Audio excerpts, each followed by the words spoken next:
In 1861, the United States teetered on the brink of collapse. For decades, tension had been building between North and South over slavery, political power, and economic survival. The Southern states thrived on enslaved labor, their cotton plantations fueling both wealth and influence, while the industrial North surged ahead, opposing the spread of slavery into new territories. Temporary compromises, the Missouri Compromise, the Compromise of 1850, and the Kansas-Nebraska Act had tried to maintain balance but only deepened resentment.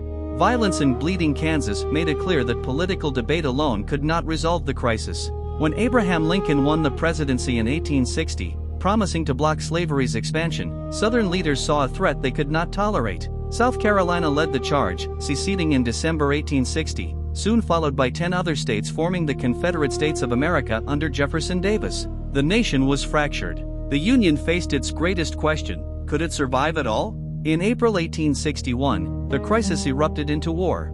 Confederate forces demanded the surrender of Fort Sumter in Charleston Harbor. When Union troops refused, cannon fire rained down, marking the start of America's bloodiest conflict. After 34 hours, the fort fell, but the attack ignited the nation. Lincoln called for 75,000 volunteers to suppress the rebellion, prompting more Southern states to join the Confederacy. Citizens on both sides, filled with pride and certainty, rushed to enlist, believing the war would be short. That illusion shattered at the First Battle of Bull Run in July 1861. Union forces were crushed, fleeing in chaos before the triumphant Confederate Army. The idea of a quick war vanished. The United States had entered a long, devastating struggle. The Union wielded vast advantages: greater population, industrial might, and a powerful navy. The Confederacy, though smaller, fought with unmatched determination on familiar soil and under brilliant leaders. The Union implemented the Anaconda Plan, blockading southern ports and seizing control of the Mississippi River to strangle the Confederacy's economy. In the East, Robert E. Lee commanded the Army of Northern Virginia with daring precision, while Ulysses S. Grant's relentless strategies in the West made him a rising star. Battles such as Shiloh in 1862 revealed the true horror of modern warfare: tens of thousands of casualties, disease running rampant through camps, and soldiers enduring starvation, exhaustion, and fear. America had become a nation at war with itself, and the cost was already staggering. Though Lincoln initially focused on preserving the Union, the question of slavery could not be ignored. Enslaved labor sustained the Confederate war effort, and weakening it would weaken the enemy. After the Union victory at Antietam in September 1862, Lincoln issued the preliminary Emancipation Proclamation, declaring all enslaved people in rebelling states free beginning January 1, 1863. The war transformed overnight from a fight to save the Union into a battle for human liberty. Nearly 180,000 African Americans enlisted in the Union Army and Navy, defying discrimination and unequal pay to fight for freedom. The proclamation also isolated the Confederacy internationally, as European powers could no longer openly support a nation built on slavery. The stakes had grown higher than ever. July 1863 brought a turning point. Lee's bold invasion of the North ended at Gettysburg, Pennsylvania, after 3 days of fierce fighting. Pickett's charge, a desperate Confederate assault, failed under devastating Union fire. At the same time, Grant's forces captured Vicksburg, Mississippi, seizing control of the Mississippi River and splitting the Confederacy in two.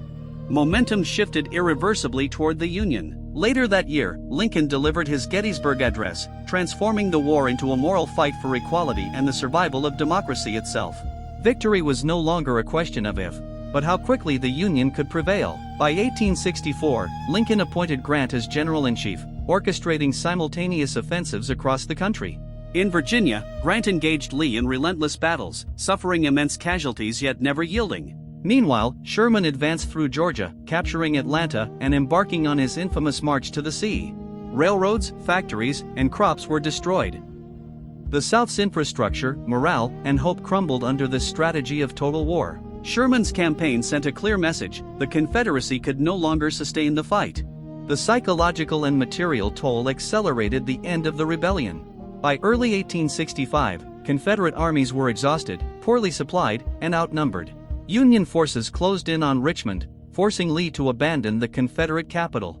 On April 9, 1865, Lee surrendered to Grant at Appomattox Courthouse, receiving generous terms to allow his soldiers to return home with dignity.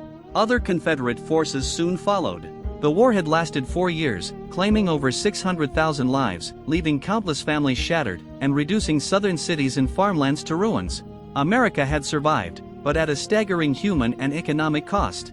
Just days after the surrender, the nation was rocked by tragedy.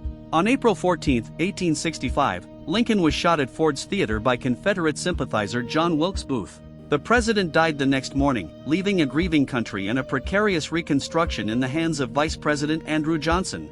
Lincoln's vision of reconciliation with malice toward none would be challenged by political turmoil and deep-seated resentment. The loss of such a pivotal leader threatened to undo the fragile peace. Reconstruction aimed to rebuild the South and secure rights for 4 million formerly enslaved Americans. The 13th Amendment abolished slavery, the 14th guaranteed citizenship and equal protection, and the 15th extended voting rights. Federal troops enforced these changes, while African Americans took leadership roles in local governments and established schools and communities. Yet resistance was fierce. White supremacist groups used terror to maintain control, and by 1877, federal troops withdrew, effectively ending Reconstruction. The promise of equality was undermined, paving the way for segregation and decades of systemic injustice, a bitter reminder that freedom alone could not guarantee justice. The American Civil War reshaped the nation. It preserved the Union, abolished slavery, strengthened the federal government, and accelerated industrial growth. Yet the war left deep scars, divided families, devastated cities, and unresolved racial tensions. It answered the question of secession but began a longer struggle for civil rights that continues today. The memory of the conflict endures in monuments, scholarship, and public debate. It stands as both a warning and a testament. Democracy can endure its severest tests, but only through sacrifice, courage, and a relentless commitment to equality. The Civil War did not just save a nation, it transformed it, forging the United States into a more unified, though still evolving, republic.